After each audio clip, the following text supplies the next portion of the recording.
across the velvet darkness of the night sky, a sliver of light erupts. It is a fleeting, ephemeral scar on the canvas of eternity. For a breathtaking moment, a brilliant streak tears through the familiar constellations, and then, just as suddenly as it appeared, it is gone. Humanity has watched these celestial visitors for its entire existence. We have called them shooting stars, woven them into our myths and legends. We have seen them as omens, as tears of the gods, as dust from the chariots of angels. Science gave them a name: meteors, fragments of rock and ice, debris left over from the formation of our own solar system, remnants from the birth of our planets, orbiting our sun for billions of years, until their cosmic dance brings them into a final, fiery embrace with our world. This has always been the story we told ourselves. A family story contained within the gravitational walls of our solar system. Every glowing ember in the night was a piece of home, a long-lost cousin returning. But what if that story is incomplete? What if some of these incandescent visitors are not from our family at all? What if they are strangers, travellers from unimaginable distances, emissaries from the courts of other suns, carrying secrets of alien worlds? What if the space between the stars is not a silent void, but a highway? And what if our planet is a destination, constantly being showered by tiny messengers from afar? For decades, this was a tantalizing hypothesis, a fringe idea confined to the daydreams of astrophysicists. Then, a cryptic designation appeared in the quiet corridors of scientific analysis. A simple code, logged from a conference, a presentation, a T25P2. It was not a proclamation shouted from the mountaintops, but a whisper in a flood of data. A whisper that hinted at the discovery of not one, but two new candidates for these interstellar pilgrims. Tiny, unassuming specks of matter that had completed a journey so vast, so ancient, it challenges the very limits of our imagination. This is the story of how we began to listen to those whispers, a tale of scientific detective work, of classified data, and of a fundamental shift in our understanding of our place in the cosmos. It is the story of how we are discovering that we are not alone, not in the way we expected, but in a manner far more profound and pervasive.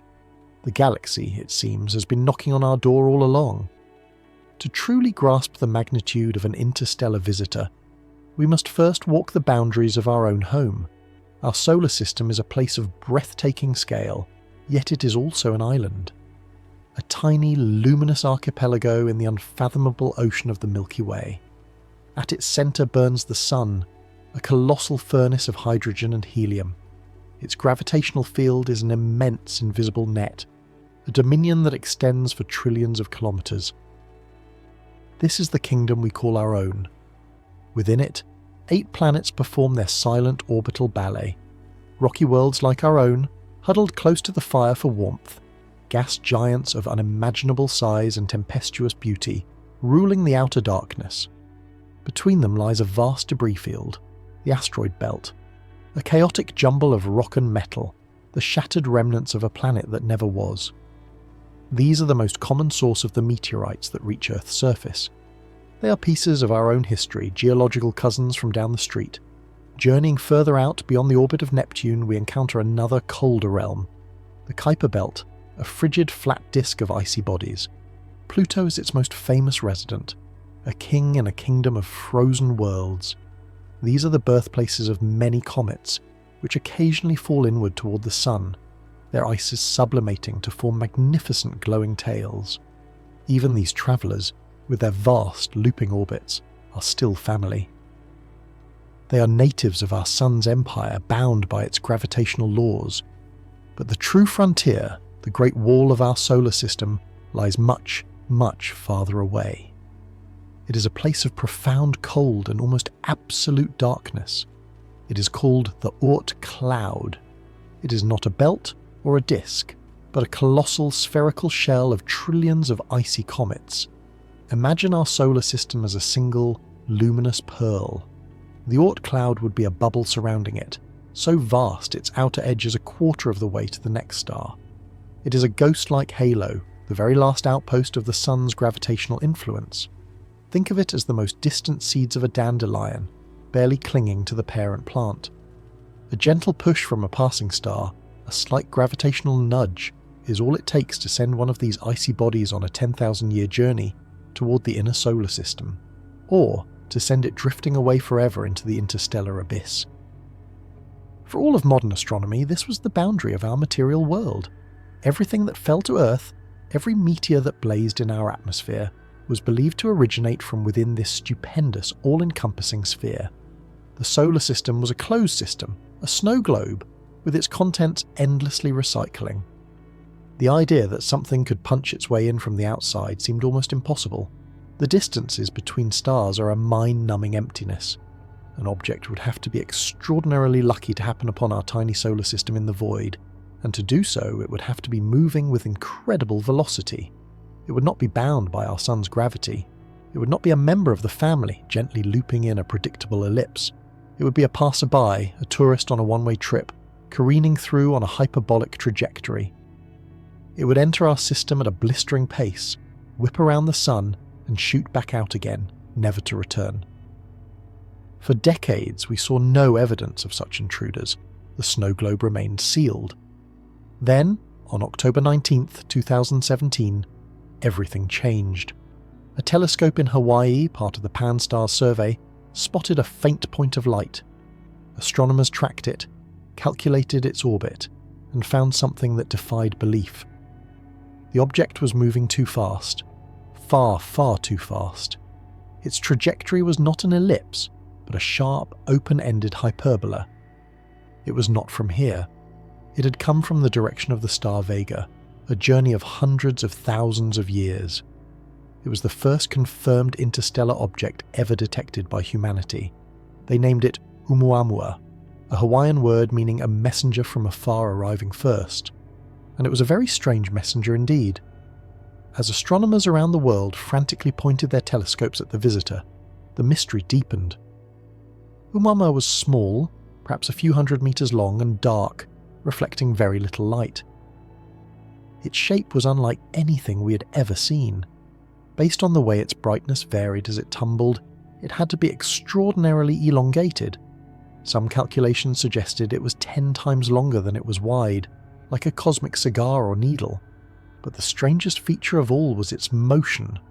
After it whipped past the sun, it began to accelerate, speeding up as it departed.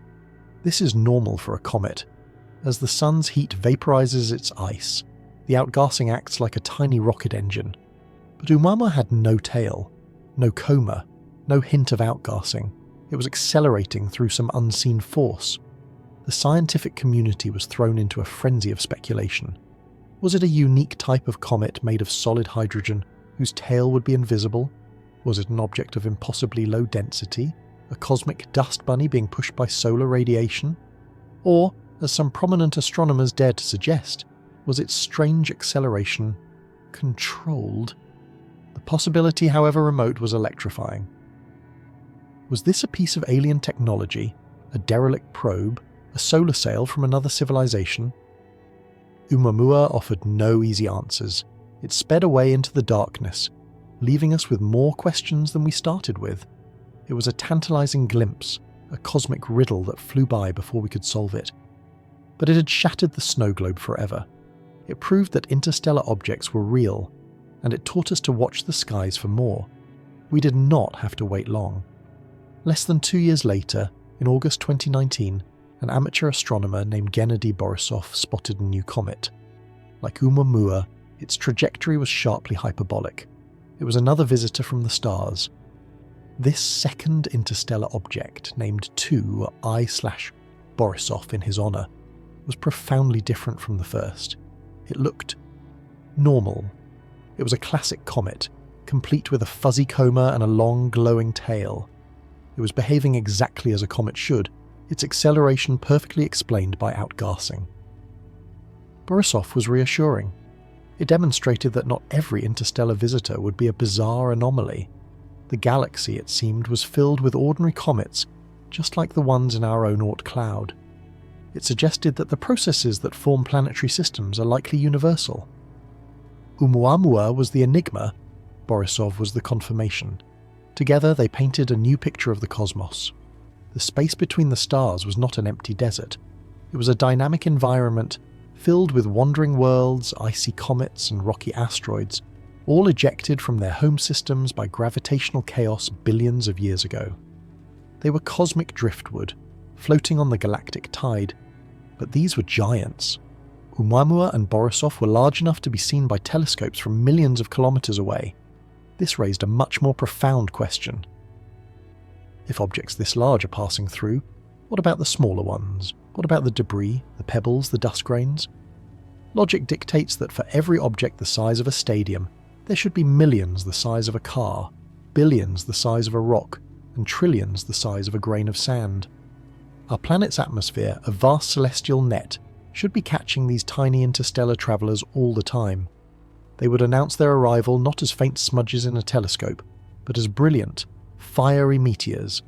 The challenge was immense. How could you possibly distinguish an interstellar shooting star from the millions of ordinary ones that burn up in our atmosphere every year?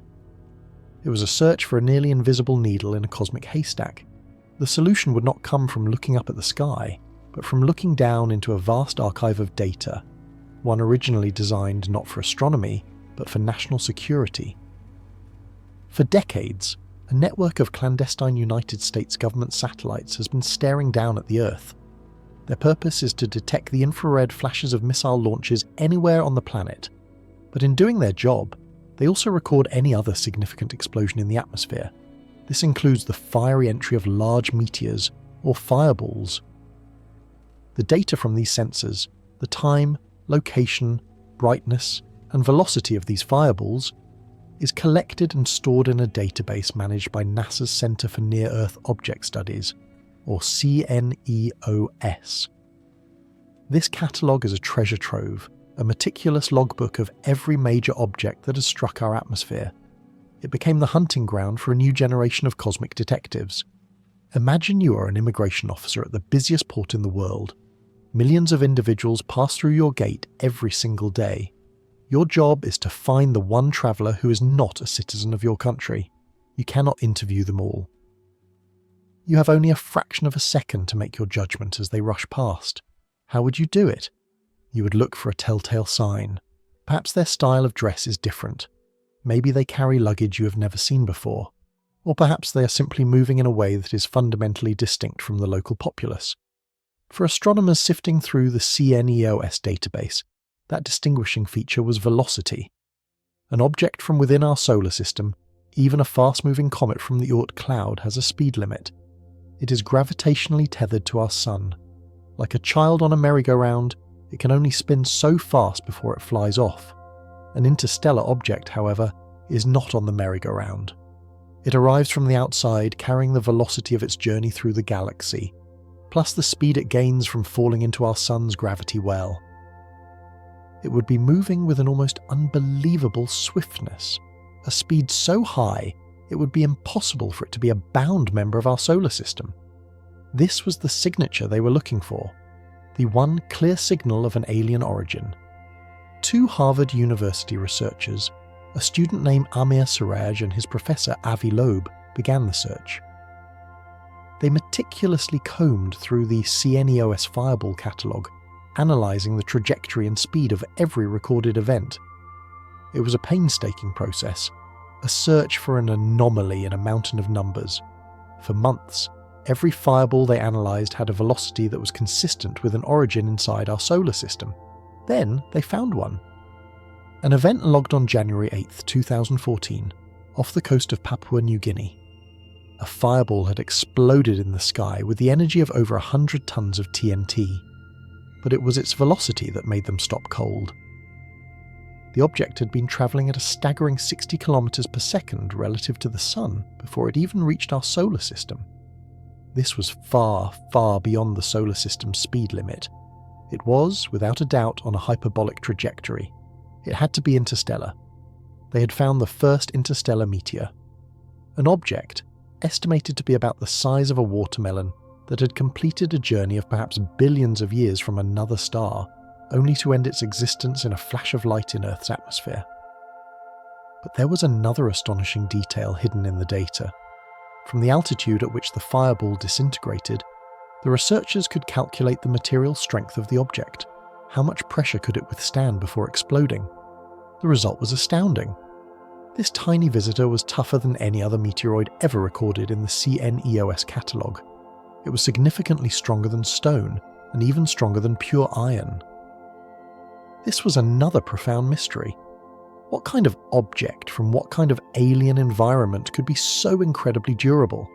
The discovery was monumental, but it came with a significant problem. A crucial part of the data, the precise error bars on the velocity measurement, was classified by the US government. Without that information, the wider scientific community could not independently verify the claim. The discovery remained in a state of academic limbo, a tantalizing possibility that could not be fully proven. For years, Sirard and Loeb campaigned for the data to be declassified. They argued that the scientific importance of confirming the first interstellar meteor outweighed the national security concerns over revealing the exact capabilities of the sensor network. The process was slow and arduous, a battle of scientific inquiry against institutional secrecy. Finally, in 2022, after nearly 3 years of effort, the US Space Command issued a formal letter. They had reviewed the data. They confirmed with a high degree of confidence that the 2014 fireball was indeed interstellar in origin. The object was given an official designation, CNEOS 2014-01-08, or more simply, Interstellar Meteor 1, or IM1. The discovery was vindicated. Humanity had found its first piece of physical material from another star system. Even though it had vaporized in our atmosphere, its legacy was scattered as tiny microscopic spherules on the ocean floor below. The hunt was now on to retrieve them, to hold a piece of another solar system in our hands. The confirmation of IM1 was a watershed moment. It proved that the method of searching the CNEOS database for high-velocity objects was effective. If there was one, there had to be more. The cosmic detectives went back to their data, armed with a new sense of confidence. They refined their search, looking for other fireballs that exhibited the same telltale signs. An unusually high speed and a trajectory that was not bound to our sun. And this is where we return to that cryptic designation, a T25P2. It represents the moment the next chapter of this story was unveiled. At a planetary science conference, Amir Siraj presented the results of his continued search. He announced that he and his team had identified 2 more fireballs from the catalogue that were compelling candidates for being interstellar meteors. The first of these new candidates, now known as EM2, streaked across the sky over Portugal in March of 2017. Like IM1, it was travelling at an incredible speed, too fast to be from our solar system. It was a large object, perhaps a metre in diameter, and it exploded with tremendous force. This discovery was significant because it showed that IM1 was not a fluke. Interstellar objects were not just rare once-a-decade events. They might be arriving far more frequently than anyone had ever imagined. The second new candidate, IM3, is perhaps even more intriguing. Detected in 2016, its calculated trajectory suggests it may have come from the direction of a particular group of stars known as the Perseus arm of our Milky Way galaxy. For the first time, we might be able to point towards a specific stellar neighbourhood and say, this tiny piece of rock came from over there. The discovery of these 2 new candidates transforms our understanding. 1 object is an anomaly, 2 is a coincidence, 3 is a pattern, and the pattern that is emerging is one of a galaxy that is profoundly interconnected. We are living in a cosmic shooting gallery, and the projectiles are coming from every direction. From star systems we have never seen, with names we will never know. These meteors are time capsules. They are physical fragments of distant worlds, delivered directly to our doorstep. IM1, with its extraordinary material strength, hints at planetary systems that are fundamentally different from our own. Perhaps it was forged in the core of a planet with a much higher concentration of heavy elements. Maybe it was a fragment of a world that was torn apart by the tidal forces of its star. Or perhaps it is something more exotic, a piece of technology from an extinct civilization, as some have boldly speculated. The new candidates, IM2 and IM3, await their own detailed analysis. Will they also be unusually strong? Or will they be more like conventional asteroids, suggesting a wider variety of interstellar travellers? Each new discovery is a new data point, a new clue in solving the grand mystery of our galactic neighbourhood. The implications of this discovery are so far-reaching, it is difficult to fully comprehend them. For centuries, we have studied the stars by collecting their light. Telescopes have been our only window to the universe. Now we realise the universe is sending us samples. We no longer have to just look, we can touch. The Galileo project, led by Professor Loeb, is an ambitious endeavour to do just that. They have already conducted an expedition to the impact site of IM1 in the Pacific Ocean. Using powerful magnets, they have dredged the seafloor, collecting hundreds of microscopic spherules. The analysis of these tiny metallic beads is underway. Are they simply terrestrial contamination, or are they the vaporized remnants of our first interstellar visitor? If they are from IM1, their isotopic composition could tell us a story of incredible importance. It could reveal the chemical makeup of the planetary system in which it was born. It would be like a geologist being handed a rock from a planet orbiting another star. The information contained within it could rewrite textbooks on planet formation. And there is an even more profound possibility, one that has been the subject of speculation for centuries. The theory of panspermia suggests that life itself can travel between the stars, hitching a ride on asteroids or comets. A rock ejected from a planet teeming with microbial life could travel for eons through the cold of space. If that rock were to land on another fertile world, it could seed that planet with life. With the confirmation of a steady stream of interstellar visitors, this idea moves from the realm of science fiction to a testable scientific hypothesis. Could one of these interstellar meteors carry within it the chemical precursors to life, or even fossilized microbes?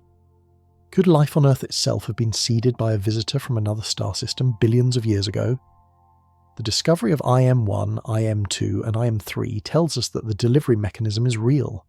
The galaxy is not a series of isolated islands. It is a single, sprawling ecosystem. Material is constantly being exchanged between star systems. We are breathing in the dust of distant alien worlds. The future of this research is incredibly bright. New observatories, like the Vera C. Rubin Observatory in Chile, are poised to scan the sky with unprecedented power. It is expected to find dozens of large interstellar objects like Oumuamua and Borisov every year. Dedicated networks of meteor cameras on the ground, and perhaps new sensors in orbit, will be able to track incoming interstellar meteors with pinpoint accuracy. We will be able to calculate their trajectories precisely, predicting where their fragments will land. We will move from opportunistic dredging of the ocean floor to targeted recovery missions. We will build a library of interstellar materials. Each new sample will be a word, each word a sentence in a grand galactic message that has been arriving for billions of years. We are only now learning how to read it. The night sky will never look the same. When we look up and see a shooting star, we can no longer assume it is a piece of our own local debris. We must now wonder, is that a fragment of an ancient asteroid from our own system? Or is that a traveller, a pilgrim that has journeyed for 1,000,000 years across the interstellar void? What star did it once call home? What wonders did it pass on its silent, solitary voyage through the dark? The discoveries marked by notations like AT25P2 are more than just scientific findings. They are a fundamental recalibration of our place in the universe. They are a humbling reminder that our solar system is not a fortress, but a harbour on a cosmic sea. And the ships of distant, unknown lands are arriving on our shores every single day. They come not as grand vessels, but as tiny incandescent grains of sand. But within each one is a story of fire, of pressure, of a different sun and a different sky. And as we learn to decipher these starlit messages, we may finally begin to understand not just our neighbourhood, but the true, interconnected and magnificent nature of the galaxy we call home. The whispers from the void are becoming a conversation, and we are, at long last, leaning in to listen. The year is 1990. High above the azure curvature of our world, a lonely sentinel of glass and polished aluminum drifts through the velvet blackness of the low Earth orbit. It is the Hubble Space Telescope, a masterpiece of human ingenuity designed to pierce the veil of the primordial dark and witness the first light of creation.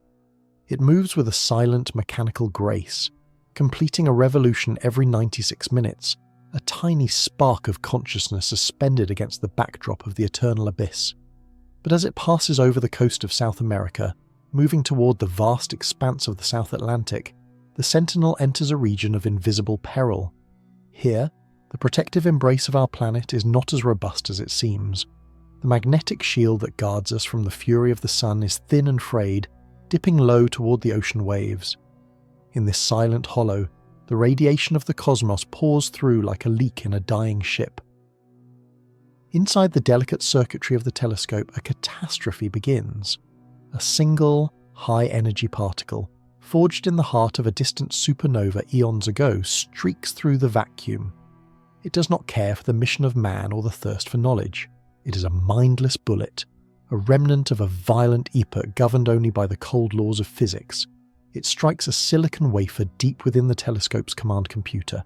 In an instant, a single bit of data is flipped. A 1 becomes a 0 becomes a 1. The result is a sudden electronic seizure. The mechanical heart of the telescope stutters. Data streams that should have carried the secrets of the cosmos are suddenly corrupted into a chaotic static. To the engineers on the ground, thousands of miles below, the signal is a scream in the dark. The eye that was meant to see across the vastness of time has been blinded by the very environment it was sent to explore. This event is not a tragedy in the eyes of the cosmos. It is merely the operation of the mechanism. We often imagine the universe as a grand stage set for our arrival, a tapestry woven with purpose and meaning. But the reality is far more chilling.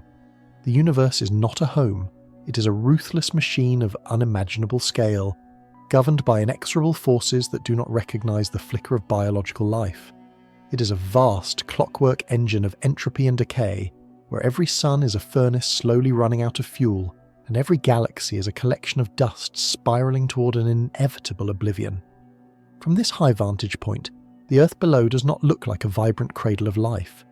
Instead, it resembles a failing generator. It is a small, fragile dynamo spinning in the void, its output dropping with every passing century. The magnetic field that protects us is not a divine shield, but a byproduct of a churning liquid core that is slowly cooling, destined to one day turn solid and leave the world exposed to the stripping winds of the solar void. We live in the brief, flickering light of a candle that is already guttering in the draught. This glitch in the South Atlantic is a reminder of our true standing in the cosmos. We are intruders in a realm of high-energy radiation and freezing vacuum. The machines we build to explore this abyss are fragile things, prone to short circuits and structural failure. They are extensions of our own frailty, cast out into a system that is indifferent to their survival. When the radiation strikes the circuitry, it is not an act of malice. It is simply the machine of the universe continuing its work, unravelling the order we try so desperately to impose upon it. The Hubble stutters and resets, its internal logic struggling to comprehend the intrusion of the void. In this moment, the vast distance between human ambition and the reality of the cosmos is laid bare. We seek the symphony of the spheres, the harmonious laws that govern the stars, but we find only the grinding of gears. We find a mechanism so vast that its scale paradoxically renders us invisible. To the universe, the launch of a telescope is no more significant than the collision of two atoms in a distant nebula. Both are subject to the same laws of motion, the same inevitable decay. We are witnesses to a process that began 13,800,000,000 years ago, a process that does not require our observation to continue. The stars will ignite and they will die. The Hogen will devour entire solar systems. The very fabric of space will continue its inexorable expansion until every light is extinguished. This is the nature of the ruthless machine. It is a system of absolute efficiency and zero empathy. Yet, there is a melancholic beauty in this realization. In the face of such a cold and mechanical reality, the fact that we have dared to look up is nothing short of a miracle. We have used the very laws of this machine to build eyes that can see across the abyss. we have calculated the movements of the planets and the behaviour of light, turning the gears of the cosmos to our own advantage, if only for a fleeting moment in the grand scale of time. As the telescope emerges from the shadow of the South Atlantic, its systems slowly begin to recover. The corrupted data is purged, and the electronic heart begins to beat with a steady, rhythmic pulse once more. It turns its gaze away from the Earth and back toward the deep field, searching for the remnants of the first stars. It continues its mission, a small, defiant piece of hardware operating in an environment that seeks to dismantle it at every turn. But the glitch remains as a ghost in the system, a reminder that the void is always watching, always waiting. The universe is not waiting for us to discover its secrets. It is simply continuing its work of cooling and expanding, moving toward a final state of silent equilibrium. Our presence here is a brief anomaly, a flicker of light in a dark room that will eventually be reclaimed by the night. We are the product of the machine, yet we are the only ones who can hear its hum. We are the consciousness of the cosmos, a way for the universe to look back at itself and wonder. But as we peer into the abyss, we must remember that the abyss is not looking back with love or with hatred. It is not looking back at all. It is simply there, vast and eternal, operating with a precision that is as beautiful as it is terrifying. The engine of the stars does not pause for our prayers, and the laws of physics do not bend for our dreams. We are passengers on a failing generator, drifting through an unforgiving sea of stars, trying to make sense of the mechanism before the light finally fails. To understand the precarious nature of our existence, we must turn our gaze away from the silent stars and descend. We must pierce the thin, fragile crust of the world, leaving behind the air, the light, and the very memory of the sun. We travel through thousands of miles of solid rock, a crushing weight that would flatten any human ambition into a single layer of atoms. Here, the temperature climbs with a ruthless rhythm, fueled by the decay of radioactive isotopes and the lingering primordial heat left over from the very birth of the world. This is the heat of the collision, the kinetic energy of 1 billion falling stones trapped and buried beneath the mantle. As we reach a depth of nearly 3,000 kilometers, the solid world gives way to a subterranean ocean of fire. This is the liquid outer core, a vast swirling abyss of molten iron and nickel that spans a distance greater than the moon. It is here that we find the true engine of our survival, though it possesses no concern for the life it sustains. It is a massive planetary turbine, a self-exciting dynamo that operates with the cold, unyielding logic of a machine. This is not a heart that beats with purpose. It is a mechanism of fluid dynamics and electromagnetic induction, churning in the eternal dark. In the 1940s, a physicist named Walter Elsasser peered into this abyss with the eyes of mathematics. He began to strip away the myths of a solid, unchanging Earth and revealed instead a world of terrifying motion. He realized that this molten sea was not merely sitting in the dark, but was a conductor in a state of constant, violent upheaval. To understand this machine, we must employ the ladder of abstraction. Imagine a simple copper wire, coiled and spinning rapidly around a magnet. As the wire cuts through the invisible lines of magnetic force, it generates a flow of electrons. This is the fundamental principle of the generator that powers our cities, but on a scale that defies the human imagination. The Earth itself is both the wire and the magnet. The molten iron rises from the deeper, solid inner core driven by the intense heat that seeks to escape toward the surface. This is convection, the same process that causes water to dance in a boiling pot. But as this liquid iron ascends, it is seized by the inexorable rotation of the planet. This is the Coriolis effect, a law of motion that cares nothing for the complexity of the organisms living on the surface. It twists the rising plumes of metal into tight helical spirals, forcing the liquid into a series of massive vertical columns. These columns of spiraling iron are the wires of the planetary generator. As they move through an existing, perhaps even accidental magnetic field, they generate an electrical current. This current, in turn, strengthens the magnetic field, which then facilitates more current. It is a feedback loop of absolute efficiency, a self-sustaining cycle that has operated for billions of years. We call it the geodynamo, but it is better understood as a ruthless machine, a tireless engine that converts the kinetic energy of the Earth's rotation and its primordial heat into a shield of invisible force. This magnetic shield, the magnetosphere, stretches far out into the void, a silent sentinel standing between us and the fury of the sun. Without this mechanism, the solar wind, a relentless stream of charged particles, would strip away our atmosphere, turning our blue sanctuary into a scorched and lifeless husk. We owe our every breath to the churning of this iron sea, yet the machine is indifferent to our gratitude. It operates according to the laws of entropy and the conservation of angular momentum. It is a system of gears and fluids, a clockwork of unimaginable scale that will continue its work until the heat of the core finally dissipates into the oblivion of space. In this realization, we find the scale paradox once more.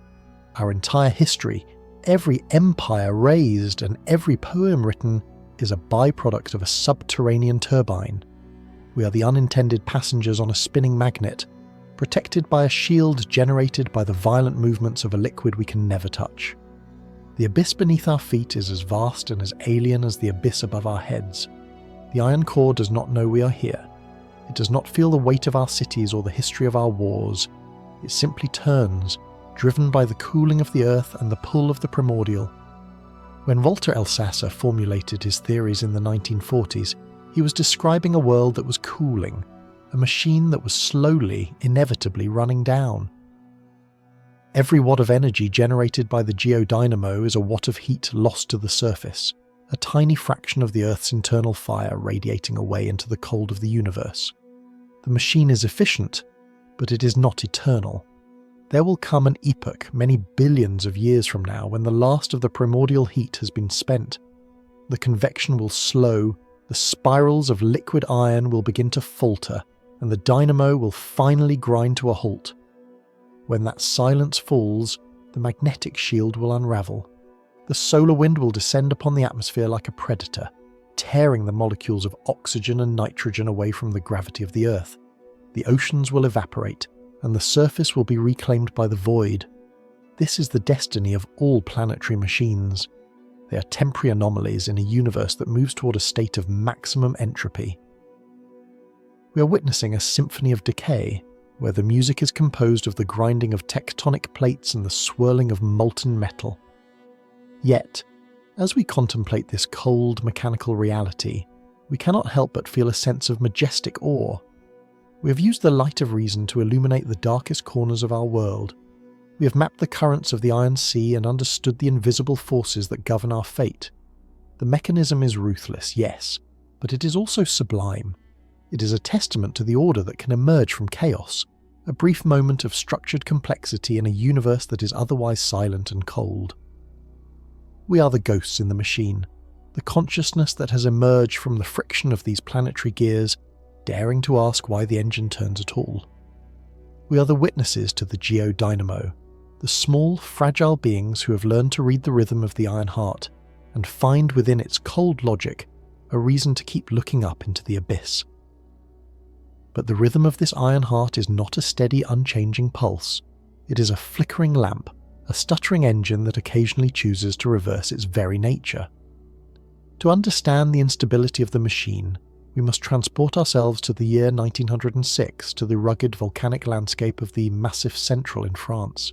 Here, amidst the ancient soot-coloured peaks of the Auvergne, a physicist named Bernard Brunner walked among the remnants of a primordial fire. He was not looking at the stars, but at the basalt, the cooled, hardened blood of the earth that had once spilled from the depths in a molten torrent. Brunner was a man of precise measurements, a servant of the mechanism who sought to read the history written in stone. He focused his attention on a specific layer of clay and volcanic rock near the village of Pontfarin. As the lava had flowed over the earth eons ago, it had baked the underlying soil, creating a permanent record of the moment of contact. But as Brunner began to analyse the magnetic orientation of these stones, he encountered a phenomenon that defied the logic of his era. The magnetic signature within the basalt was not aligned with the North Pole as we know it today. It was inverted. The stones were screaming a truth that the world was not yet ready to hear. The compass had once pointed south. The shock of this discovery cannot be overstated. For centuries, the magnetic north had been the one constant for every sailor, every explorer, and every mapmaker. It was the invisible thread that tethered humanity to the geography of the planet. Yet, here was evidence that the iron sea beneath our feet had once churned in a different direction. The machine had flipped its polarity. The north had become the south, and the south had become the north. Brunnes had stumbled upon a ghost in the basalt, a remnant of a world where the very foundation of navigation was reversed. Imagine the Earth as a massive planetary tape recorder. As the molten rock rises from the abyss and begins to cool, it reaches a critical threshold known as the Curie point. At this precise temperature, the magnetic minerals within the liquid stone, tiny grains of magnetite acting like microscopic compass needles, align themselves with the prevailing magnetic field of the planet. Once the rock solidifies, these needles are frozen in place, locked into the crystalline structure of the basalt forever. They become a high-fidelity recording of the Earth's magnetic state at that exact moment in time. When Brunhes played back this recording from the 1906 perspective, he found that the track was playing in reverse. The machine does not care for our sense of direction. It does not recognize the labels of north or south that we have etched into our maps. To the geodynamo, these are merely temporary states in a chaotic system of fluid dynamics. The Earth is not a static monument. It is a shifting magnetic field generated by the violent heat-driven convection of liquid iron.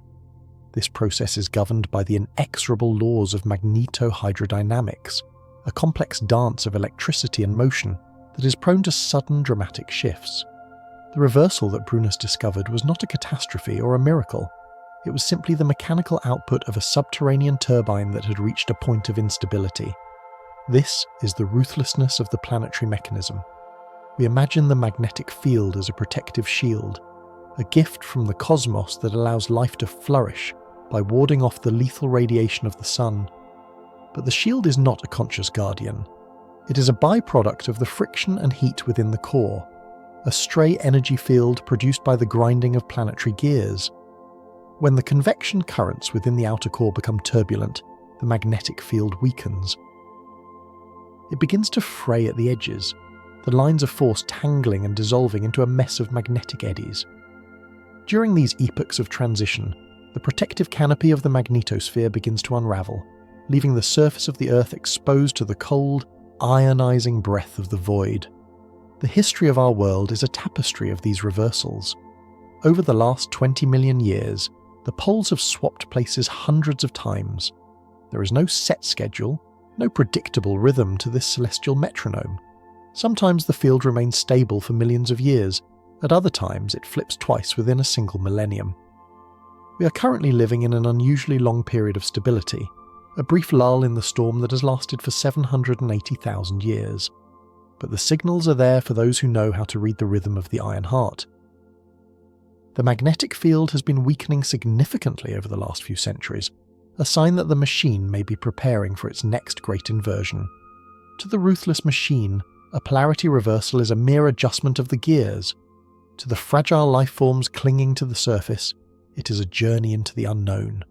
As the field collapses towards zero, the aurora borealis would no longer be confined to the frozen wastes of the poles.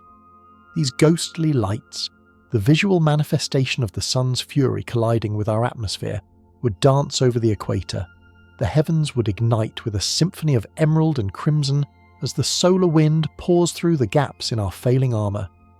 Our electronic infrastructure, the delicate nervous system of our modern civilization, would be battered by a deluge of cosmic particles. Satellites would fail, power grids would surge, and the silent navigation systems of migratory birds and sea turtles would be thrown into a state of total confusion. Yet, even in this looming catastrophe, there is a sense of majestic indifference. The Earth has weathered thousands of these reversals. Life has endured the unravelling of the shield and the reconfiguration of the poles time and time again. The basalt of France remains as a silent sentinel, a witness to the fact that we are living on a world that is fundamentally unstable. We are passengers on a craft whose engine room is a swirling abyss of molten metal, a place where the laws of physics are written in fire and shadow. Brunius died long before his discovery was fully accepted by the scientific establishment. He was a lonely pioneer who glimpsed the true nature of the ruthless machine before the rest of humanity was ready to face the abyss. He understood that our reality is a thin veneer, a fragile layer of stability floating atop a sea of chaos. The magnetic field that guides our ships and protects our atmosphere is not an eternal gift, but a temporary phenomenon, a flickering light in the vast, dark tapestry of the cosmos. As we look at the compass today, we must realize that the needle points north not because it is the destiny of the world, but because the current cycle of the geodynamo permits it. We are witnessing a single frame in a cinematic epic of unimaginable scale. The iron core will continue to churn, the heat will continue to decay, and the poles will inevitably drift and dance until they once again find the path to inversion. The machine is indifferent to our maps, our borders, and our survival. It simply turns, driven by the cooling of the primordial fire and the inexorable march of entropy. In the silence of the basalt we find the echo of a world that was once upside down, and the promise of a future where the abyss will once again reclaim the north. The focus of our story shifts now to the 1950s, a decade where humanity began to peer through the veil of the mundane and into the deep mechanical heart of the world. While the surface of the planet was preoccupied with the rebuilding of nations and the icy tension of a new global order, a silent revolution was unfolding in the laboratories of Cambridge. Here, a man named Keith Runcorn turned his gaze toward the stones beneath our feet, seeking a signal that had been whispered into the grain of the earth since the dawn of time. He was a practitioner of paleomagnetism, a discipline that treats the very crust of the earth as a recording medium, a frozen memory of the magnetic forces that have governed the globe for eons.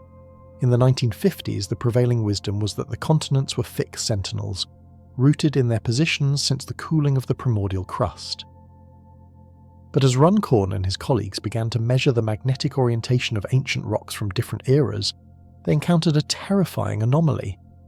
The iron minerals within these stones, which act as microscopic compass needles, did not point toward the north we recognize today. Instead, as they moved further back into the depths of geological time, the magnetic north seemed to migrate wildly across the surface of the globe. To the scientists of that era, it appeared as though the poles were wandering ghosts, drifting across the vast reaches of the Pacific Ocean and the frozen wastes of Siberia in a chaotic, unpredictable dance. These were the restless poles, phantoms of a world that refused to remain static. Runcorn mapped these paths, tracing the movement of the magnetic north across hundreds of millions of years. He found that the further back one travelled, the more the poles seemed to diverge from their current sanctuary. It was as if the Earth was a ship whose compass had been possessed by a madness born of the abyss. However, the ruthless machine of the universe rarely operates on the whims of ghosts. Runcorn eventually realised that the poles were not the ones wandering. The magnetic field, though flickering and prone to reversal, was tethered to the rotation of the planet itself. It was the land that was moving. The continents, once thought to be eternal and unmoving, were actually rafts of granite and basalt drifting atop a sea of molten shadow. The apparent movement of the poles was a grand illusion, a byproduct of the inexorable drift of the tectonic plates. The wandering ghosts were not in the sky, but in the ground beneath his feet. This realization turned the world into a vast tapestry, a woven history of movement and collision that had been recorded in the deep silence of the seafloor. As research vessels began to map the depths of the Atlantic, they discovered a series of magnetic stripes emanating from the mid-ocean ridges. These stripes were symmetrical, a perfect mirror image on either side of the volcanic rift. They were the rhythmic heartbeat of the geodynamo, a physical record of every time the poles had flipped, captured in the cooling lava as it surged up from the mantle. This seafloor tapestry revealed a planet in a state of constant, violent renewal, a mechanism that devours its own history even as it writes a new chapter in the language of basalt and brine. As Runcorn delved deeper into the data, the image of the magnetic field began to change. It was no longer the solid, eternal wall of protection that earlier generations had imagined. Instead, it was revealed to be a flickering, restless byproduct of the churning core. Deep within the abyss of the Earth, 3,000 kilometers beneath the crust, lies a realm of liquid iron and nickel. This is the engine room of the ruthless machine. Here, the heat left over from the formation of the planet, combined with the decay of radioactive isotopes, creates a convective storm of unimaginable scale. The liquid metal rises and falls in great spiralling plumes, driven by the rotation of the Earth. This movement generates the magnetic field through a process known as the geodynamo, but this process is far from stable. It is a turbulent, chaotic system, a symphony of fluid dynamics where the laws of physics operate with a cold and terrifying precision. The magnetic field we rely upon for navigation and protection is merely a shadow cast by this internal fire. It is a temporary arrangement of forces, a momentary alignment in a system that is fundamentally predisposed to chaos. The poles do not flip because of an external catastrophe. They flip because the machine in the core is restless. It is a byproduct of the inexorable cooling of the planet, a signal that the Earth is slowly but surely losing its primordial heat to the void of the cosmos. To look at the work of Keith Runcorn is to confront the fragility of our geological epoch. We exist in a brief window of stability, a lull in the churning of the metallic sea. The magnetic field is not a gift intended for our survival. It is the exhaust of a planetary engine that has been running for 4.5 billion years. It is a mechanism that cares nothing for the biological remnants that cling to the surface. When the heat eventually fails and the core solidifies into a silent tomb of iron, the magnetic field will vanish into oblivion. The tapestry of the seafloor will cease to be woven, and the wandering ghosts will finally find their rest. Until then, we are witnesses to a flickering reality. The 1950s marked the moment when we stopped seeing the Earth as a static stage and began to see it as a dynamic, ruthless machine. We learned that the very ground is in motion, and that the invisible shield above us is a transient phenomenon, a ghost generated by the friction of a world that is still cooling from its violent birth. The poles will continue their restless dance, and the geodynamo will continue its churning, until the last of the primordial fire is extinguished, and the Earth joins the cold silence of the eternal void. In the work of Runcorn, we find the melancholic truth of our existence. We are transient passengers on a world that is fundamentally unstable, guided by a compass that points toward a north that is constantly preparing to vanish. But the vanishing is not merely a future threat. It is a present reality manifest in a profound structural failure. As we map the invisible contours of our world, we find that the planetary armour is not a uniform shell of iron-clad certainty. It is a fraying tapestry, showing signs of deep and inexorable fatigue. Above the churning waters of the South Atlantic, stretching from the verdant coasts of South America to the southern reaches of Africa, a vast depression has formed in the magnetic shield. This is a geographic scar in the unseen world, a region where the strength of the field has withered to a mere fraction of its expected power. This is the South Atlantic anomaly, the first major crack in the hull of the vessel we call home.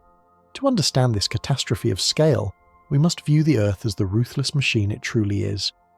If the magnetic field is a roof designed to ward off the lethal weather of the cosmos, then this region is where the rafters have begun to rot and the ceiling has begun to sag.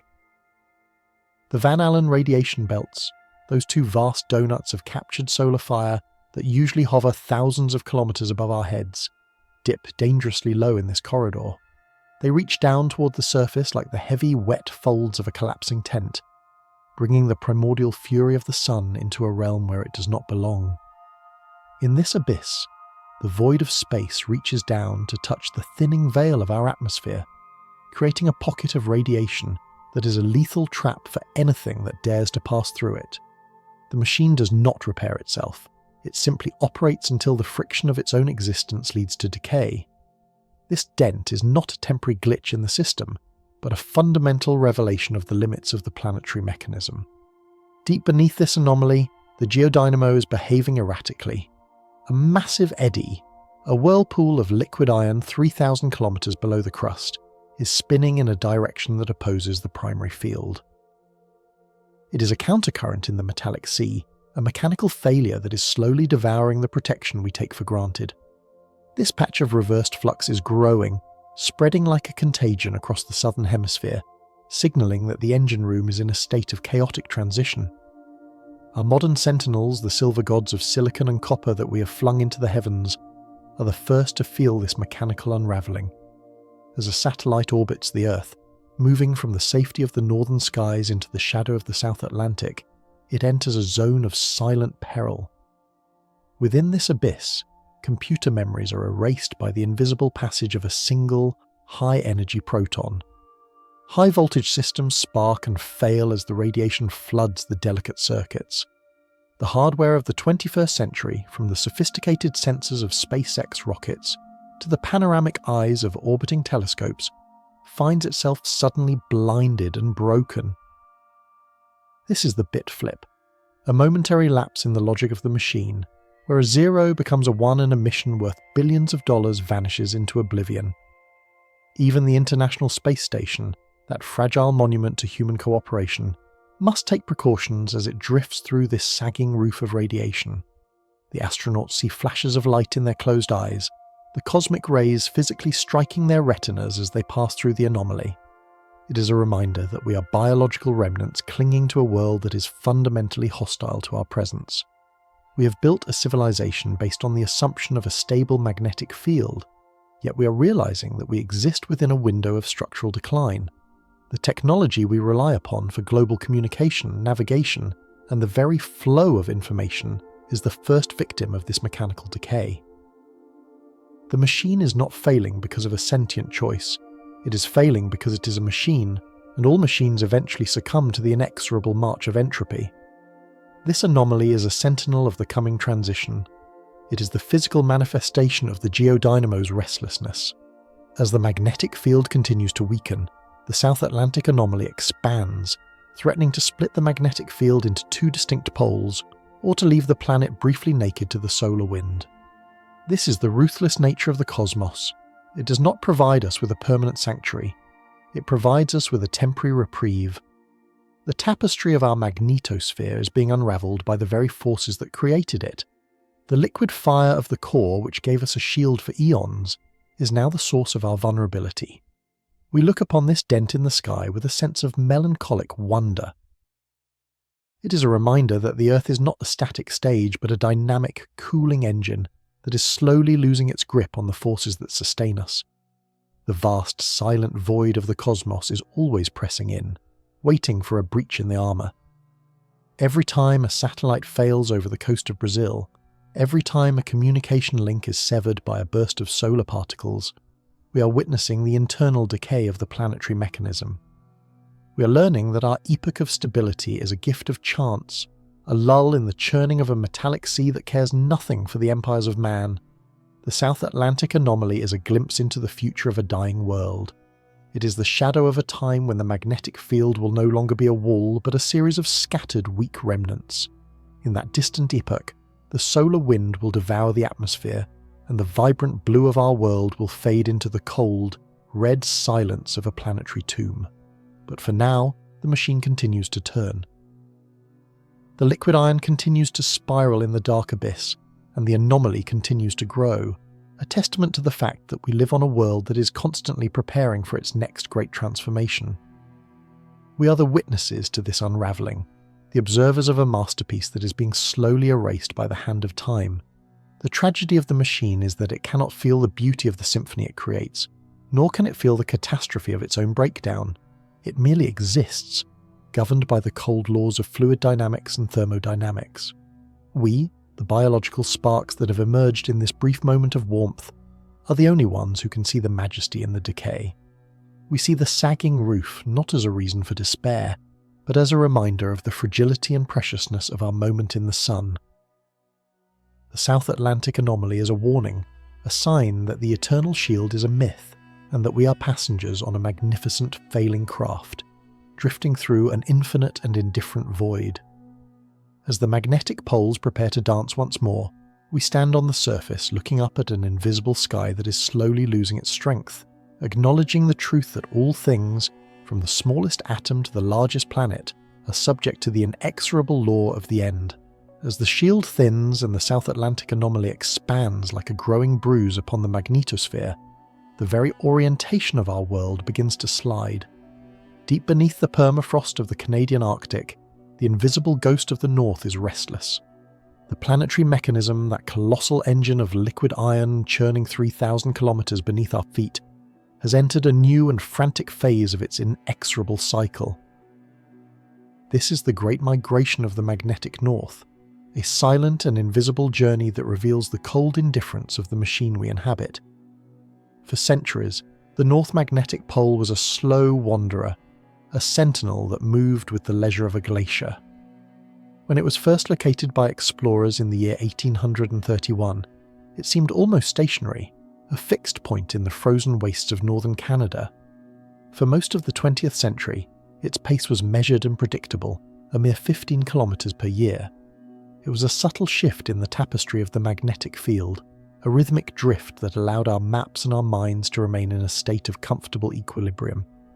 We lived under the illusion of a static world, a stage that would never shift beneath our feet. But the machine does not care for our illusions of stability. In the late 1990s, something within the abyss changed. The internal gears of the Earth seemed to slip, gaining a terrifying momentum that caught the scientific world off guard. The slow crawl of the pole suddenly ignited into a desperate sprint.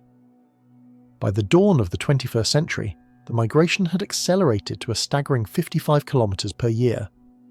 The pole abandoned its long-standing home in the Canadian Arctic and began a headlong plunge across the international dateline, racing toward the vast and desolate reaches of Siberia. This acceleration is the physical manifestation of a surge in the liquid fire of the outer core. Deep within the planet, a jet of molten iron, moving at speeds that defy our understanding of geological time, is pushing and pulling at the magnetic lines of force. It is as if the great geodynamo, the engine that generates our protective shield, has experienced a sudden increase in torque. The gears are slipping, the belts are fraying, and the momentum is carrying the pole across the roof of the world at a pace that is unprecedented in the era of human observation. The ruthless machine of the Earth operates on a scale of power that renders our civilization a mere footnote. This magnetic surge is entirely indifferent to the intricate systems of navigation we have constructed. The global positioning system, the satellites that circle the Earth like electronic sentinels, and the very foundations of modern aviation and maritime travel are all calibrated to a world that is supposedly stable. But the machine is shifting. Every few years, we are forced to rewrite the world magnetic model, a frantic attempt to update our digital maps before they become relics of a vanished era. The Earth does not adjust its behaviour to suit our technologies. We are the ones who must scramble to keep pace with its cold, mechanical whims. There is a profound melancholy in this migration. The North Magnetic Pole is the phantom heart of our planet's orientation, the invisible needle that has guided explorers and sailors through the dark for generations. To see it flee its ancestral home is to realise that the Earth is not a permanent sanctuary, but a dynamic and ageing vessel.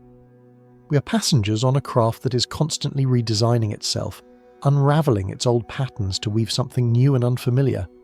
This silence of the Arctic wastes, where the pole once lingered for eons, is now a testament to the fact that nothing in the cosmos is truly fixed. As the pole races towards Siberia, it crosses an invisible threshold. We are witnessing the beginning of a potential catastrophe for our established order, though for the Earth, it is merely another tick of the geological clock. The surge in speed suggests that the magnetic field is in a state of high turbulence, a period of instability that may be the precursor to a complete reversal of the poles. The mechanism is resetting itself, and in that process, the protective veil that keeps the solar wind at bay may grow even thinner. We are entering an epoch of uncertainty, where the very compasses we rely on may one day point toward a void of confusion. The sheer scale of this movement is a reminder of our own insignificance. 55 kilometers per year may seem small on a human scale, but on a planetary scale, for a feature as massive as the magnetic pole, it is a violent leap. It is the sound of the world's internal clock accelerating, the gears spinning faster as the energy of the core seeks a new equilibrium. The vast, silent abyss of the interior is communicating with the surface in a language of shifting vectors and declining intensities. We are the witnesses to this silent revolution, the observers of a primordial force that is moving the goalposts of our reality. The magnetic north is now a wanderer of the deep ocean, crossing the top of the globe where the ice is thin and the stars are the only constant. It moves through the dark, through the eternal winter of the high latitudes, driven by the churning of iron thousands of miles below. There is no emotion in this movement, no malice, and no intent. It is simply the result of fluid dynamics and thermodynamics, the cold laws of physics manifesting as a planetary transformation. The Earth is a cooling engine, and as it cools, the flow of its lifeblood changes, dragging the magnetic field along with it into the unknown. We look toward the future with a sense of melancholic optimism, hoping that our technology can bridge the gap between our need for stability and the Earth's requirement for change. But the lesson of the surge is clear. We are not the masters of this world. We are guests in a house that is slowly being dismantled and rebuilt by a blind and tireless architect. The Great Migration of the North is a signal from the depths, a reminder that the epoch of the stable compass is ending. The void is calling, and the pole is answering, racing toward a new destination in a Siberian wilderness that cares nothing for the empires of man. The tapestry of the magnetosphere continues to unravel, and the gears of the ruthless machine continue to turn. We stand on the surface, looking at our screens and our compasses, realizing that the ground beneath us is part of a much larger and more indifferent symphony. The North Magnetic Pole's journey is a sentinel of the coming transition, a marker of the fact that we live in a universe defined by motion and decay. As the pole continues its sprint toward the horizon, we are left to contemplate the fragility of our position in the cosmos, acknowledging that the only constant in the entire history of the universe is the inexorable march of change. To understand the true magnitude of the danger represented by the current acceleration of the magnetic poles, we must cast our gaze backward through the deep time of the geological record, returning to a moment when the machine truly faltered. 41,000 years ago, the primordial engine of the Earth entered a period of catastrophic instability, known today as the Lachamp excursion. This was not a mere shift in position, but a systemic failure of the planet's primary defense mechanism. For a period of several centuries, the geodynamo within the liquid outer core slowed its churning, and the invisible shroud that protects the world from the wrath of the sun began to unravel. The magnetic field did not simply weaken, it plummeted to a mere 5% of its current strength. In the cold, calculating logic of the cosmos, the uptime of the biological experiment was interrupted by a scheduled maintenance of the planetary architecture, and the consequences for the life caught in the gears were total. During this epoch, the Earth was a world without a shield. The ruthless machine of the universe, unhindered by the magnetic barrier we take for granted, began to pour its raw energy directly into the atmosphere. This was an era of atmospheric collapse, where the influx of ultraviolet radiation and cosmic rays acted as a corrosive force against the very air. The ozone layer, that fragile chemical veil, was stripped away by the unrelenting bombardment of solar protons.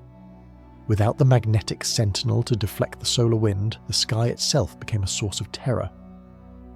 Scientists speculate that the heavens were no longer a serene blue, but were instead illuminated by haunting blood-red auroras that danced not just at the poles, but across the entire globe, reaching as far as the equator. To any conscious observer standing on the surface, the universe would have appeared to be closing in, the stars themselves seemingly intent on devouring the world below. This period of instability was not merely a curiosity of physics, it was a biological catastrophe that reshaped the destiny of our species. It is no coincidence that the Lachamp's event aligns with a final decline and eventual extinction of the Neanderthals. For hundreds of thousands of years, these robust relatives of humanity had endured the crushing weight of the ice ages, yet they could not survive the failure of the planetary machine. As the ultraviolet radiation reached lethal levels, the world became a gauntlet of survival. The large mammals of the Pleistocene, the great megafauna that had dominated the landscapes of Europe and Australia, began to vanish into the abyss of extinction. Their disappearance was the result of a chain reaction, a cascade of failures triggered by the weakening of the magnetic field. The plants withered under the intensified light. The climate shifted as the ionizing radiation seeded clouds and altered weather patterns, and the food chains that had sustained the giants of the Earth simply snapped. The universe does not provide a sanctuary for its inhabitants. It only provides temporary intervals of stability, brief windows of uptime for biological accidents to flourish. We are the products of an environment that has, for most of our history, been shielded by a fluke of fluid dynamics in the core. When that shield dropped 41,000 years ago, the true nature of the cosmos was revealed. It is a place of cold, unblinking light and high-energy particles that care nothing for the fragility of DNA or the aspirations of a species. The extinction of the Neanderthal serves as a grim reminder that we are tethered to a mechanism that we cannot control and that can, at any moment, reset itself. The La Chance event was a preview of the void, a moment when the tapestry of life was nearly unravelled by the very forces that created the stage for it.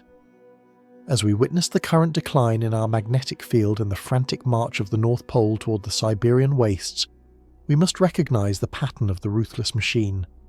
The geodynamo is not a sentient protector. It is a cooling engine of iron and nickel, subject to the inexorable laws of entropy and chaos. When it transitions between states, it does not account for the survival of the organisms on the surface. To the universe, an extinction event is merely a reorganisation of matter, a shift in the local entropy. The loss of the Neanderthals was not a tragedy in the cosmic sense. It was a data point, a minor correction in the long and indifferent history of the Earth. The sky turned into a furnace. The protection of the magnetosphere became a memory, and the ancestors of humanity were forced to hide in the deep shadows of caves to escape the burning eye of the sun. This ancient catastrophe highlights the scale paradox of our existence. We build our civilizations and dream our dreams on a thin crust of rock, oblivious to the fact that the entire structure is suspended over an abyss of molten metal and silent radiation. The failure of the magnetic field 41,000 years ago was a mechanical breakdown on a planetary scale. It was the sound of the gears grinding to a halt before they could restart in a new configuration. In that silence, the silence of the dying field, the world was laid bare to the primordial forces of the vacuum. The ultraviolet flux was a silent killer, an invisible fire that permeated the environment, causing mutations, destroying eyesight, and altering the very chemistry of the Earth's surface. It was a test of survival that many failed, leaving behind only fossilized remnants and stone tools as evidence of their struggle against the cosmic machine. We look back at the La Chance event not as a distant myth, but as a sober warning of what is possible. The current fluctuations in our magnetic field are the whispers of that same machine, the stirring of a giant that has slept for millennia but is now showing signs of waking. The decline of the field by nearly 10% since the 19th century is a signal that the stability we have enjoyed is a temporary gift, a brief respite in a much longer cycle of upheaval. The universe is a vast and indifferent symphony of energy, and we are but a few notes played during a moment of calm. If the field continues its decline, we may once again find ourselves standing under a sky of fire, watching the ozone layer unravel as the solar wind pours in to claim the atmosphere. The lesson of the 41,000-year-old catastrophe is one of melancholic realism. It teaches us that our presence here is conditional. We exist because the machine allows it, and we will continue to exist only as long as the engine in the core continues to spin in its current orientation. There is no divine mandate for our survival, no cosmic law that requires the Earth to remain a habitable oasis. There is only the inexorable movement of the iron, the relentless flow of heat, and the cold laws of physics that dictate the rise and fall of planetary shields. We are the witnesses to a process that transcends our understanding, the observers of a mechanism that operates on timescales so vast that our entire history is but a single tick of its clock. The La Chance event was a reminder that the void is always waiting, just beyond the reach of our invisible shield, ready to reclaim the world whenever the machine falters. To understand the true nature of a geomagnetic reversal is to witness the slow and agonizing breakdown of a planetary engine. We often imagine the magnetic field as a solid, immutable shield, a permanent fixture of our world like the mountains or the oceans. But in the cold light of cosmic time, it is revealed as a flickering candle, a temporary byproduct of a churning, violent mechanism deep within the abyss of the Earth. When this mechanism begins to fail, it does not do so with the grace of a setting sun. Instead, it behaves like an ancient, overworked engine that has finally reached the limits of its endurance. It begins to sputter and cough, its rhythmic pulse stuttering as the internal friction of the molten iron reaches a point of critical instability. This is the anatomy of the flip, a period of magnetic anarchy where the invisible geometry of our world begins to unravel. In a state of stability, the magnetic field is a grand, orderly tapestry of lines that emerge from the southern hemisphere and arch gracefully over the planet to reconnect at the north. This dipole structure is the foundation of our navigational certainty and our atmospheric protection. However, as the reversal commences, this elegant symmetry is lost. The engine of the core, that vast and indifferent assembly of liquid iron and heat, begins to lose its coherence. The primary north and south poles do not simply exchange places in a clean, synchronized movement. Rather, they begin to weaken and wander, losing their grip on the planet they have shielded for eons. The strength of the field collapses, and the energy that once maintained the dipole begins to fragment into a chaotic web of smaller, weaker magnetic signatures. Imagine a massive prehistoric machine, its gears worn thin by millions of years of inexorable motion. As it begins to fail, the steady hum of its operation is replaced by a dissonant grinding. The fluid dynamics of the outer core, driven by the intense heat of the primordial interior, become turbulent and unpredictable. In this state of mechanical distress, the magnetic field lines, once straight and purposeful, begin to tangle like a knotted rope. They twist and loop back on themselves, creating pockets of magnetic intensity in places where they have no right to exist. The single North Pole and single South Pole are replaced by a multitude of transient ghost poles that sprout across the globe. One might find a North Pole emerging from the heart of the Atlantic Ocean, while another flickers into existence over the Siberian tundra. These are the sparks of a dying engine, the erratic outputs of a system that can no longer maintain its primary function. This period of transition is a time of profound vulnerability. As the main field continues to unravel, the protective envelope that deflects the solar wind begins to fray at the edges. The magnetosphere, once a robust sentinel standing against the radiation of the void, shrinks toward the surface of the Earth. The sky, which we have always perceived as a peaceful blue expanse, becomes a theatre of invisible catastrophe. Without the firm guidance of the dipole, the charged particles of the sun are no longer funneled toward the uninhabited poles. Instead, they rain down across the entire planet, penetrating deep into the atmosphere. The aurora, usually a rare and beautiful spectre confined to the high latitudes, begins to haunt the equatorial heavens, a shimmering sign that the mechanical shield has been compromised. The engine does not die all at once. It gasps and recovers, only to fail again in a different configuration.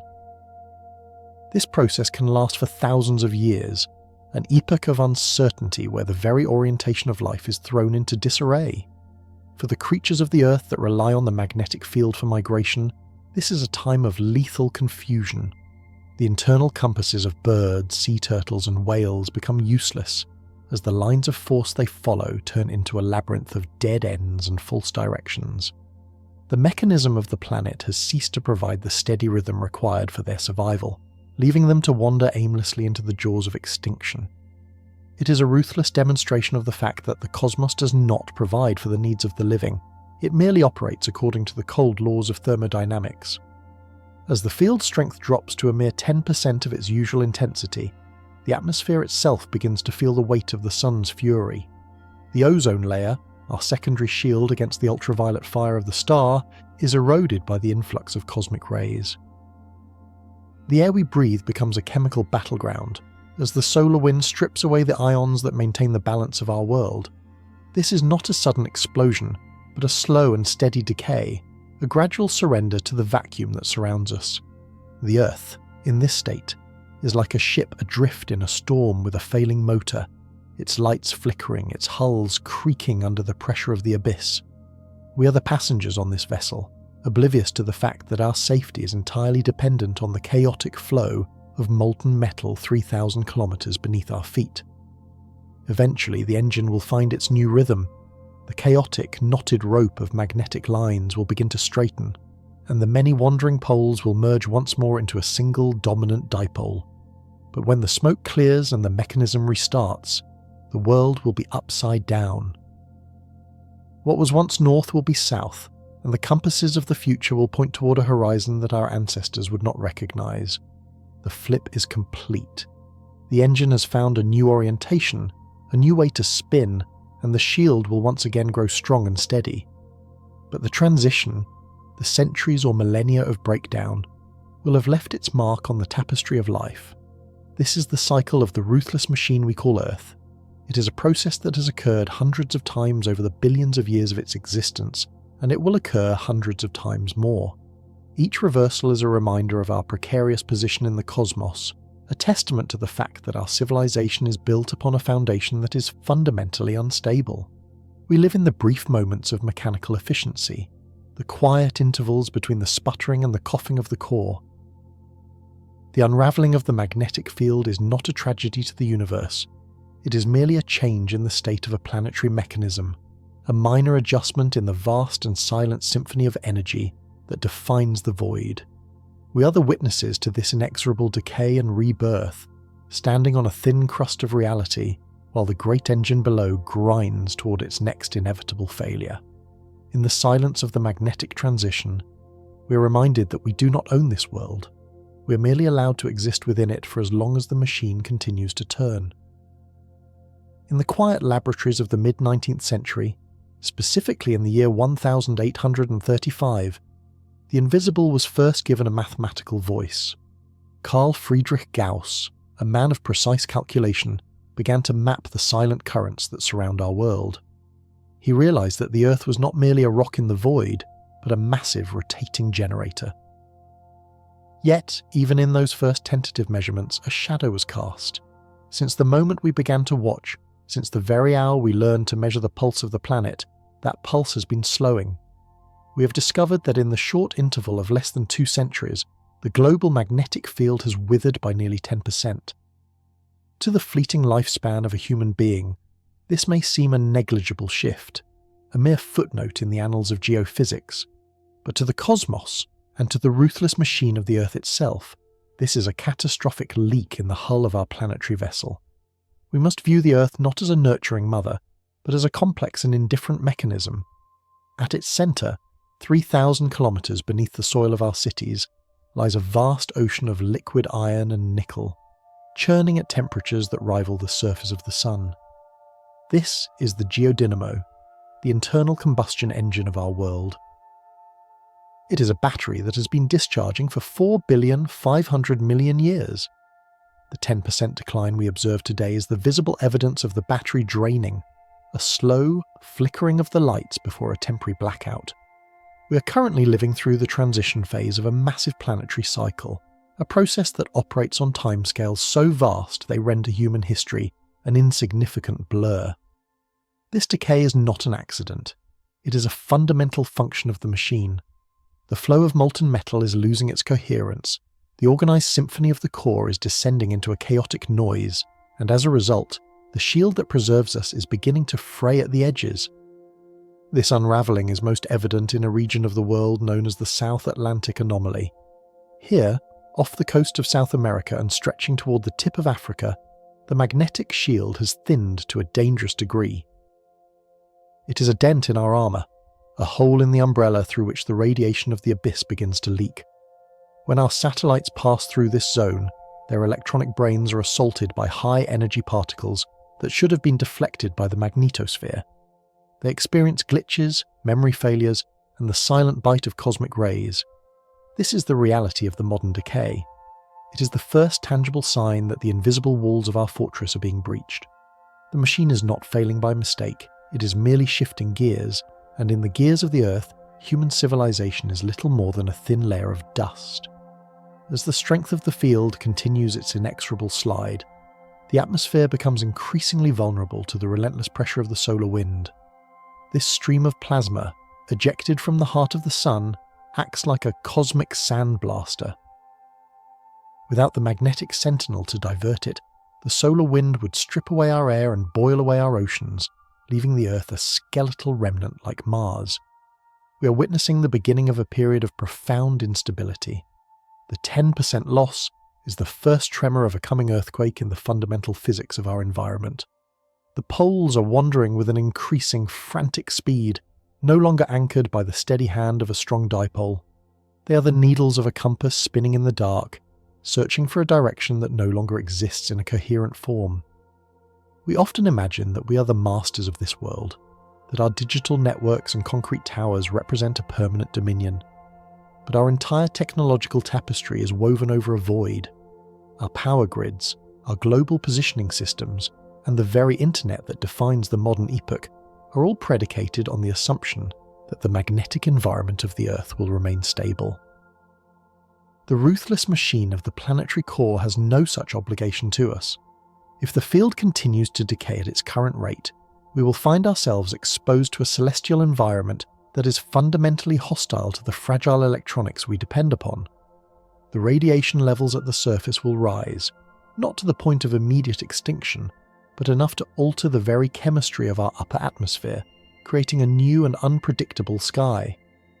This process is a reminder of the scale paradox that defines our existence. We measure our lives in decades, our civilizations in centuries, yet the Earth operates in eons. The current decline began long before the first steam engine was ignited, and it will likely continue long after the last of our monuments has crumbled into the dust of oblivion. We are caught in the transition, a brief and flickering moment between two stable states of the planetary mechanism. This is the reality of our era. It is not a time of stasis, but a time of quiet, unrelenting change. The Earth is shedding its old skin, and the magnetic field is the first layer to go. The decay of the magnetic field is a testament to the fact that the universe is a place of entropy and inevitable breakdown. Nothing is forever. Even the great engine that has protected life for billions of years must eventually sputter and stall. This 10% drop is the sound of the clock winding down, a mechanical groan from the deep interior of the world. It is an invitation to look beyond our immediate concerns and contemplate the vast and silent cycles of the cosmos. We are the witnesses to a planetary event that has occurred hundreds of times before we existed, and will occur hundreds of times after we are gone. In this state of modern decay, there is a certain melancholic majesty. We realise that we are passengers on a magnificent failing machine, hurtling through the vacuum of space while the walls of our cabin begin to thin. The Earth does not care if we are prepared for the coming reversal. It does not care if our satellites fail or if our birds lose their way. It merely continues its inexorable turn, governed by the cold laws of thermodynamics and the churning of molten metal in the abyss. We are living in the shadow of a cosmic shift, standing on the threshold of a new epoch where the old rules of the compass will no longer apply.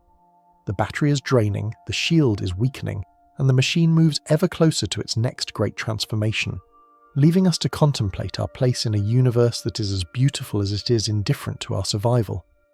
Beyond the current oscillations and the temporary reversals of the magnetic poles lies a far more profound and terminal transformation.